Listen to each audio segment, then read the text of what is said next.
जनजातीय आंदोलन, भील आंदोलन और मीना आंदोलन। जनजातीय आंदोलन में सबसे पहले भील आंदोलन पढ़ना है, जिसमें 3 लोगों ने अपनी भागीदारी दी, स्वामी दयानंद सरस्वती, गोविंद गिरी और मोतीलाल तेजावत। जो स्वामी दयानंद सरस्वती वो आध्यात्मिक थे और पढ़े लिखे थे। गोविंद गिरी भी आध्यात्मिक थे लेकिन पढ़े लिखे नहीं थे। मोतीलाल तेजावत आध्यात्मिक नहीं थे और लेकिन पढ़े लिखे थे।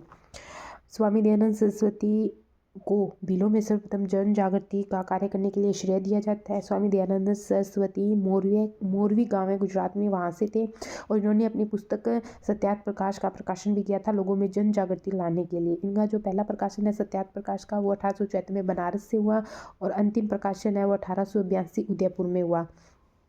सत्यार्थ प्रकाश हिंदी भाषा में था। स्वामी जी राजस्थान में 3 बार आए थे जन जागृति के इतिहास में। पहली बार राजस्थान में 1865 करौली, 1882 दूसरी बार उदयपुर और तीसरी बार जोधपुर में आए थे। 1865 पहली बार करौली के राजा मदन पाल के कहने पर आए। 1882 दूसरी बार उदयपुर में आए, उदयपुर के महाराणा सज्जन सिंह के कहने पर।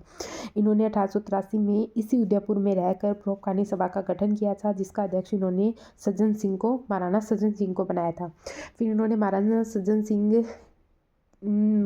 सिंह ने एक पत्र निकाला, सज्जन कीर्ति सुधारक, राजस्थान का प्रथम साप्ताहिक समाचार पत्र था वो। फिर तीसरी बार जब जोधपुर आए थे तो प्रधानमंत्री के कहने पर आए थे, ना कि महाराजा के कहने पर। प्रधानमंत्री वहाँ के सर प्रताप सिंह थे, इनके आग्रह पे आए थे। और इस समय जोधपुर का राजा जसवंत सिंह था, जिन्होंने जो स्वामी दयानंद सरस्वती का ना तो उन्होंने आदर सम्मान किया ना उनका स्वागत किया। तो स्वामी दयानंद सरस्वती इस बात से नाराज हो गए और उन्होंने बड़ी सभा में जसवंत सिंह के चारित्रिक दोष के कारण फटकार लगा दी। इस बात का जब जसवंत सिंह की पासवान नन्ही जान को लगा तो नन्ही जान ने एक रसोइये के पास जाती और कहा कि दूध में कांच पीसकर मिलाकर स्वामी दयानंद सरस्वती को पिला दिया जाए। जैसे ही दूध पीकर स्वामी दयानंद सरस्वती अजमेर जाने लगे तो वहाँ पर उनकी मृत्यु हो गई। मतलब जोधपुर में उन्होंने दूध पिया और जो कांच पीसकर मिलाया गया था जिस दूध में, और वो दूध जाकर उनके अजमेर असर किया, उनकी वहाँ पे मृत्यु हो गई। फिर स्वामी जी की मृत्यु के बाद भीलों में जन जागृति का कार्य गोविंद गिरी ने किया। मतलब पहले स्वामी दयानंद सरस्वती ने, फिर दूसरी बार गोविंद गिरी ने किया। जो गोविंद गिरी है वो गांव बेरसा यानी बास्किया गांव डूंगरपुर में पड़ता, उससे थे और बंजारे परिवार से थे। गुरु इनके राजगिरी महाराज, मतलब गुरु के बारे में कभी पूछ लेते हैं। राजगिरी महाराज थे जो कोटा बूंदी अखाड़े के महंत थे। गोविंद गिरी बेरसा गाँव में धुना लगाते थे। उस धुने पर मतलब भक्त वगैरह आते थे और श्रद्धालु आते थे जो अधिकांशतः भील जनजाति के थे। वो गोविंद गिरी से परामर्श लेते और अपनी बातचीत करते थे। इसी बीच उन्होंने अपनी गाथा गोविंद गुरु के सामने रखी भी, हमारे साथ ये हो रहा है। फिर गोविंद गिरी ने भील जनजाति में पुनः जागृति के लिए भगत आंदोलन चलाया। मतलब भगत आंदोलन के प्रणेता गोविंद गिरी को कहा जाता है। भगत आंदोलन चलाने के कारण पूछ सकते हैं। पहला तो बेगार प्रथा था। बेगार प्रथा का मतलब होता है कि किसी से मजदूरी करवा लेना और उसको पैसे भी न देना। लेकिन कर्नल जेम्स टोड के अनुसार बोलाई कर और चौकीदारी कर इसका प्रमुख कारण माना जाता है। बोलाई कर और चौकीदारी कर एक कर है जो जिस पर महाराणा ने वहाँ पर लगा दिया था, प्रतिबंध लगा दिया था, जिससे भील नाराज हो गए थे। फिर तीसरा कारण है भील महुआ के पेड़ से शराब बनाते थे और उस शराब को बेचते थे जिससे उनका रोजगार चलता था। इस पेड़ को काटने पर भी महाराणा ने प्रतिबंध लगा दिया, इससे भी भील नाराज हो गए। पहला बेगार प्रथा, दूसरा कर्नल जेम्स टोड वाला बोलाई कर, तीसरा महुआ के पेड़ से शराब बनाते थे वो।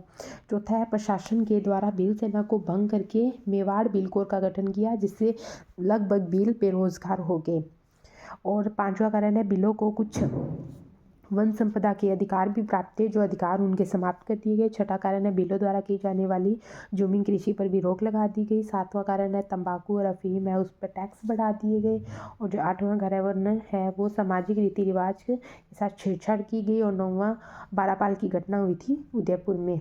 फिर भगत आंदोलन है शुरू हो जाता है। इन सभी 8-9 कारणों को देखते हुए फिर 1883 में सिरोही में संत सभा की स्थापना की जाती है गोविंद गिरी के द्वारा 1883 में। इनका जो इस संत सभा का जो प्रथम अध्यक्ष है उन्होंने सूची भगत को नियुक्त किया था। जो भी व्यक्ति सभा में सम्मिलित होना चाहता है उसे निम्न शर्तों को मानना पड़ेगा। मतलब गोविंद गिरी ने कुछ शर्तें उनके सामने रख दी थी, जैसे मांस व मदिरा का त्याग करना, बालक बालिका का विद्यालय में नामांकन यानी नाम लिखवाना और घर की छत पर सफ़ेद झंडा फहराना। इन 3 शर्तों को जो भी मानेगा वह सभा में सम्मिलित हो जाएगा। फिर गोविंद गिरी ने पहला अधिवेशन बुलाया 1903 में मानगढ़ पहाड़ी पर भी। हर साल इस मानगढ़ पहाड़ी पे जो बांसवाड़ा में स्थित है वहाँ पर अधिवेशन होगा, मीटिंग होगी। यह निर्णय लिया गया 1903 में। 1903, 4, 5, 6, 7 ऐसे चलती गई मीटिंगें और निर्णय लिया गया कि आश्विन शुक्ल पूर्णिमा को हर साल मानगढ़ पहाड़ी पर अधिकांश अधिवेशन अपने करेंगे। फिर 1908 ईस्वी में ऐसा एक दिन 1908 ईस्वी का आता है जिसमें गोविंद गिरी इधर गुजरात चले गए और बिलों में जन जागृति का कार्य किया। फिर 1910 में वे पाल भट्टा गुजरात में गए। वहाँ जाकर गोविंद गिरी ने जागीरदार को बिलों के साथ समझौता करने को मजबूर कर दिया। फिर इसी समय गोविंद गिरी ने मेवाड़ के महाराणा को 33 सूत्रीय मांग पत्र चिट्ठी लिखी और इस चिट्ठी को गुरुजी का पत्र कहा।